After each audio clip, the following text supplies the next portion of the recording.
Hello everyone, I am Roma. Now we will discuss about tuberculosis. Tuberculosis होता क्या है? आइए जानते हैं इसका डेफिनेशन से स्टार्ट करते हैं। डेफिनेशन क्या कह रहा है? Tuberculosis is an infectious disease caused by Mycobacterium tuberculosis. It is a gram-positive and acid-fast ZN staining bacteria. क्या है? ट्यूबरक्लोसिस जो है वो एक इन्फेक्शियस डिजीज़ है, ठीक है, जो कि माइकोबैक्टीरियम ट्यूबरक्लोसिस जो माइक्रो ऑर्गेनिज्म है, इसके कारण जब ये हमारा बॉडी में एंटर कर जाता है और फिर वो अपने ग्रोथ के लिए एक ससेप्टेबल इन्वायरमेंट बना लेता है, तो वो जो इन्वायरमेंट होता है वो इस बैक्टीरिया के लिए तो बहुत अच्छा होता है, लेकिन वो इन्वायरमेंट हमारे लिए हार्मफुल होता है। तो इस बैक्टीरिया का ग्रोथ से हमें जो इन्फेक्शन हो रहा है उसे हम लोग ट्यूबरक्लोसिस के नाम से जानते हैं। ये जो बैक्टीरिया है वो gram positive and acid fast Z N staining bacteria होता है। अब बात करते हैं इसका ट्रांसमिशन का। ये जो डिजीज़ है वो स्प्रेड आउट कैसे होता है, मतलब ये कम्युनिकेबल डिजीज़ भी आया है, तो ये फैलता कैसे है? मेनली ये एयरबोर्न ड्रॉपलेट से फैलता है। कोई भी इन्फेक्टेड पर्सन जो कि ट्यूबरक्लोसिस से पहले से सफ़र कर रहा है, वो पर्सन हम लोग के सामने या फिर किसी हेल्दी पर्सन के सामने कफिंग, स्नीजिंग या फिर ऐसे बात कर रहा है जिससे कि उसका जो ड्रॉपलेट्स है वो बाहर की तरफ आ रहा है, तो उसमें क्या होगा कि अगर हम उसके सामने हैं या फिर कोई हेल्दी पर्सन उस इन्फेक्टेड पर्सन के सामने है, तो उस कफिंग, स्नीजिंग में जो ड्रॉपलेट प्रेजेंट है, उस ड्रॉपलेट में क्या है? माइक्रो ऑर्गेनिज्म है। तो वो जो माइक्रो ऑर्गेनिज्म है वो हमें मतलब हमारे अंदर एंटर कर सकता है और फिर हमें भी ट्यूबरक्लोसिस होने का चांसेस हो सकता है। अब देखते हैं कौन कौन से लोग हैं जो हाई रिस्क पे होते हैं। तो हाई रिस्क का बात करें तो मेनली इम्यूनो कॉम्प्रोमाइज्ड पेशेंट, वैसे पीपल जिनका इम्यून सिस्टम सप्रेस मतलब बहुत ही वीक हो चुका है। मेनली इसमें HIV का क्लाइंट आता है। HIV में क्या करता है? HIV जो है वो सीधा हमारे इम्यून सिस्टम पे अटैक करता है, जिससे कि हमारा इम्यून सिस्टम सप्रेस हो जाता है। जब इम्यून सिस्टम ही वीक हो जाता है तो ये किसी भी डिज़ीज़ के लिए, कोई भी और अदर माइक्रो ऑर्गेनिज्म के लिए बहुत ही अच्छा मौका हो जाता है वहाँ पे ग्रोथ एंड डेवलपमेंट करने का। तो इम्यून सिस्टम सप्रेस होने के कारण HIV लोगों का जो बॉडी है, HIV पेशेंट का बॉडी है, वो इम्यून सिस्टम सप्रेस होने के कारण अदर माइक्रो ऑर्गेनिज्म के लिए ससेप्टेबल होस्ट का काम करती है, जिससे कि वो कोई भी डिज़ीज़ के लिए बहुत ही फेवरेबल इन्वायरमेंट प्रोवाइड करते हैं। नेक्स्ट है माल नरिश्ड पीपल, वैसे लोग जिसका मतलब जिनमें न्यूट्रिएंट्स की बहुत ज़्यादा कमी होती है, जो कि अच्छी तरह से नरिश मतलब न्यूट्रिएंट्स नहीं ले रहे हैं, तो उनमें हो सकता है। क्राउडेड लिविंग कंडीशन, जो लोग बहुत ही भीड़ भाड़ वाला इलाके में रह रहे हैं, क्योंकि जो ट्यूबरक्लोसिस है वो क्या है? कम्युनिकेबल डिजीज़ है, तो ये बहुत ही ईजिली ड्रॉपलेट के थ्रू फैल सकता है। बात करते हैं इसके टाइप की, तो इसका दो टाइप आता है, एक है एक्टिव ट्यूबरक्लोसिस एंड दूसरा है एक है लैटेंट ट्यूबरक्लोसिस है, दूसरा है एक्टिव ट्यूबरक्लोसिस। लैटेंट ट्यूबरक्लोसिस में क्या आता है? मतलब ये स्टार्टिंग फेज होता है, बोल सकते हैं फेज़ में भी अगर डिवाइड करें तो ये दो फेज़ होता है। पहला फेज़ में क्या बोल रहा है कि no symptom and no infection, मतलब बोल सकते हैं कि ये अर्ली फेज़ है जिसमें कि कोई भी सिम्टम अपीयर नहीं होता और ना ही किसी तरह का कोई इन्फेक्शन दिखता है। नेक्स्ट है हमारा एक्टिव फेज़। एक्टिव फेज़ में क्या आता है? इसमें तो सिम्टम भी अपीयर होता है और इन्फेक्शन भी होता है। इसमें क्या हो रहा है कि कोई भी हम लोग को सिम्टम अपीयर नहीं हुआ, यानी फीवर हो गया, इन्फेक्शन कोई भी सिम्टम जैसे कि फ़ीवर हो गया, WBC का इंक्रीज़ होना या फिर कफिंग, ये सारा कोई भी सिम्टम अपीयर होगा ही नहीं, लेकिन यहाँ पे क्या हुआ? सिम्टम अपीयर होना स्टार्ट हो जाता है। अब बात करते हैं पैथोफिजियोलॉजी का। तो पैथोफिजियोलॉजी में क्या होता है? सबसे पहले जो बैक्टीरिया है वो हमारे रेस्पिरेटरी ट्रैक्ट में एंटर करता है। कैसे एंटर करेगा? तो इन्हेलेशन के थ्रू, ड्रॉपलेट जो भी ड्रॉपलेट के फॉर्म में ये एंटर कर जाता है इन्हेलेशन के through. Next, macrophages start engulf the bacteria. अब क्या है? हमारे बॉडी के अंदर माइक्रो ऑर्गेनिज्म, माइकोबैक्टीरियम ट्यूबरक्लोसिस वो एंटर किया है। जब बैक्टीरिया एंटर किया है तो हमारा बॉडी कोई तो कंपनसेटरी मैकेनिज्म एक्शन परफॉर्म करेगा। तो हमारा बॉडी जो एक्शन परफॉर्म करता है वो क्या करता है? सेल को एक्टिवेट कर देता है। हमारा जो रेस्पिरेटरी ट्रैक में जो सेल है उसको एक्टिवेट कर देता है और उसको एक्टिवेट करने के थ्रू कहता है कि जो बैक्टीरिया, जो भी माइकोबैक्टीरियम ट्यूबरक्लोसिस का बैक्टीरिया वहाँ प्रेजेंट है, उसको इनगल्फ करने को कहता है। तो कुछ अमाउंट में वो सेल जो है वो इनगल्फ कर लेता है, लेकिन कुछ अमाउंट में वो इनगल्फ नहीं कर पाता है। फॉर एग्जांपल मान लेते हैं यहाँ पे बैक्टीरिया रेस्पिरेटरी ट्रैक का बात कर रहे हैं, ये बैक्टीरिया है जो हमारा रेस्पिरेटरी ट्रैक में है, और जो भी सेल है जो इसको इनगल्फ करने का ट्राई करता है वो इसको सराउंडिंग चारों तरफ से ऐसे कवर कर लेता है। तो जो कवर कर लेता है ना, ये जो सेल है वो इस बैक्टीरिया को तो नुकसान पहुंचाना ही चाह रहा है, लेकिन साथ साथ में क्या होता है, रेस्पिरेटरी ट्रैक में जो भी सेल और टिश्यू है वहाँ के सेल और टिश्यू को भी क्या करता है, अफेक्ट करता है। ठीक है, और ये जो स्ट्रक्चर परफॉर्म करता है इसे हम लोग घोन कॉम्प्लेक्स के नाम से जानते हैं। क्या बोल रहा है, तो घोन कॉम्प्लेक्स, और ये चीज़ लाइक स्ट्रक्चर भी बनाता है, मतलब एक बोल सकते हैं सेमी लिक्विड सब्सटेंस फॉर्म करता है, जिसे हम लोग केसियस नेक्रोसिस के नाम से जानते हैं। और ये जो घोन कॉम्प्लेक्स है उसे हम लोग ग्रेनुलोमास के नाम से भी जानते हैं। देन जो ये स्ट्रक्चर परफॉर्म हुआ है इसमें क्या होता है, कैल्सिफिकेशन और स्कार फॉर्मेशन होना स्टार्ट हो जाता है, यानी यहाँ पे आके कैल्शियम का डिपोजिशन होने लगेगा और इसमें स्कार का फॉर्मेशन होने लगता है। जैसे ये हम बोन कॉम्प्लेक्स है, यहाँ पे कैल्शियम का डिपोजिशन होने लगता है एंड स्कार का फॉर्मेशन होने लगता है, जिसके बाद क्या होता है, साइन और सिम्टम जो भी है अपीयर हो जाता है और जो डिजीज़ है, जो भी बैक्टीरिया है वो फुल्ली एक्टिव फॉर्म में आ जाता है। देन साइन और सिम्टम अपीयर होता है, देखते क्या क्या साइन और सिम्टम जो है वो शो होता है। मेनली एनोरेक्सिया देखने को मिलेगा ऐसे लोग में। तो एनोरेक्सिया के कारण क्या क्या साइन और सिम्टम शो होगा, पहला है lethargy, weakness and weight loss. जाहिर सी बात है कि वो प्रॉपर न्यूट्रिशन नहीं लेगा, अच्छे से खाना पीना नहीं खाएगा, तो ये तीनों साइन और सिम्टम अपीयर होगा ही होगा। नेक्स्ट क्या है, फीवर। फीवर के कारण चिल्स यानी हो सकता है सीवरिंग हो, हाइपोथर्मिया में जाए, फिर हाइपरथर्मिया में, कुछ में भी हो सकता है। देन नाइट स्वेटनिंग होगा देखने को मिलेगा। अदर साइन सिम्टम को बात करें तो अदर में आता है कफिंग, ब्लड टिंग्ड स्पूटम, मतलब कुछ ज़्यादा ही नॉर्मल जैसे इंसान कफिंग करता है उतना नहीं, बहुत ज़्यादा कफिंग होने लगेगा उसको, और जो भी मतलब बलगम वगैरह आता है उसमें ब्लड वगैरह देखने को मिलेगा हमें। देन क्या है, चेस्ट प्रेशर, ऐसा लगेगा कि चेस्ट में कुछ रखा है, भारी भारी चेस्ट स्टिफनेस फील होने लगेगा। डल चेस्ट पेन, हल्का हल्का चेस्ट पेन लगेगा। देन हिमोप्टाइसिस, हो सकता है कि कफ में ब्लड आ जाए, उसका स्पूटम में ब्लड आ जाए, सॉरी।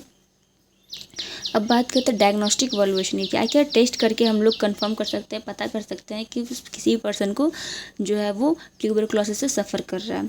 तो फर्स्ट टेस्ट आता है मॉन्टॉक्स टेस्ट, जिसमें हम लोग प्रोटीन प्यूरिफाइड डेरिवेटिव्स का यूज़ करते हैं, जिसे हम लोग शॉर्ट फॉर्म में PPD के नाम से भी जानते हैं। इसका अगर डेरिवेटिव्स का बात करें तो इसका 2 डेरिवेटिव्स होता है, एक होता है PPDRT23, ये मेनली हमारे इंडिया में यूज़ किया जाता है, और दूसरा होता है PPD5, ये अदर कंट्री में यूज़ किया जाता है।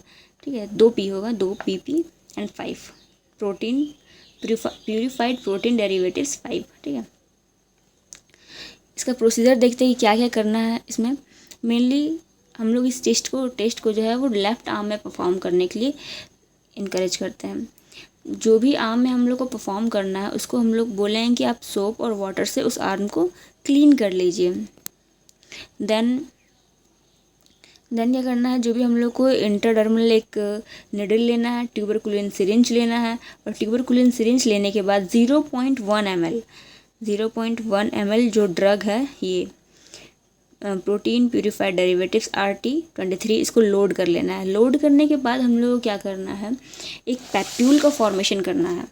ठीक है, पैप्यूल जैसे हम लोग बनाते हैं ना, जैसे ब्लिस्टर या पैप्यूल जो भी बोलिए, मतलब उस तरह का एक पैप्यूल का फॉर्मेशन करना है, जो कि मेनली 5 to 6 mm का होना चाहिए। उसके बाद क्या होगा, उस साइट को हम लोग को 48 to 70 आवर्स के लिए ऑब्जर्व करना है। आफ्टर 2 to 3 डेज, 2 से 3 दिन के बाद हम लोग को इंड्यूरेशन चेक करना है, यानी कि जो भी पैप्यूल है उसका रेडनेस और साइज़ हम लोग चेक करेंगे। इसमें 3 कंडीशन आता है, अगर जो पैप्यूल है वो 5 सेंटीमीटर से कम है तो जो टेस्ट है वो ट्यूबरक्लोसिस का वो नेगेटिव है, यानी उस पेशेंट को ट्यूबरक्लोसिस नहीं है। अगर कोई पेशेंट है जिसका पैप्यूल का साइज़ है 5 to 9 mm, तो मान सकते हैं कि वो रिस्क पे है ट्यूबरक्लोसिस के। अगर किसी इंसान का पैप्यूल्स जो है वो 10 mm या फिर उससे ज़्यादा साइज़ इंक्रीज़ आ रहा है, तो हम लोग मानेंगे कि जो पेशेंट है वो TB से सफ़र कर रहा है, यानी पॉजिटिव टेस्ट आ दिया। नेक्स्ट टेस्ट का बात करें तो स्पूटम कल्चर, ये भी एक डेफिनेटिव टेस्ट प्रोसीजर होता है ट्यूबरक्लोसिस के क्लाइंट के लिए। तो इसमें क्या करते हैं, इसमें हम लोग मेनली 2 सैंपल लेते हैं 5 ml का। एक सैंपल कब लेंगे, एक सैंपल को बोलते हैं स्पॉट सैंपल, जैसे ही पेशेंट आया वैसे ही हम लोग एक सैंपल ले लेंगे। देन सेकंड सैंपल लेंगे हम लोग अर्ली मॉर्निंग, सुबह में एक सैंपल ले लेंगे, और दोनों का ही टेस्टिंग करते हैं।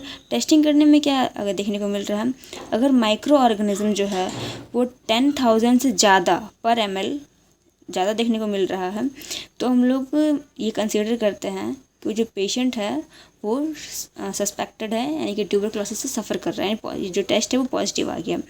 नेक्स्ट अगर टेस्ट की बात करें तो चेस्ट एक्सरे करते हैं एंड IgR ब्लड टेस्ट करते हैं। चेस्ट एक्सरे में क्या दिखाएगा, कैविटी में जो भी चेस्ट थोरासिक कैविटी है, जो भी लंग्स वगैरह वहाँ पे लेजन बना हुआ दिखाई देगा, और इसमें IgR ब्लड टेस्ट हम लोग परफॉर्म करते हैं।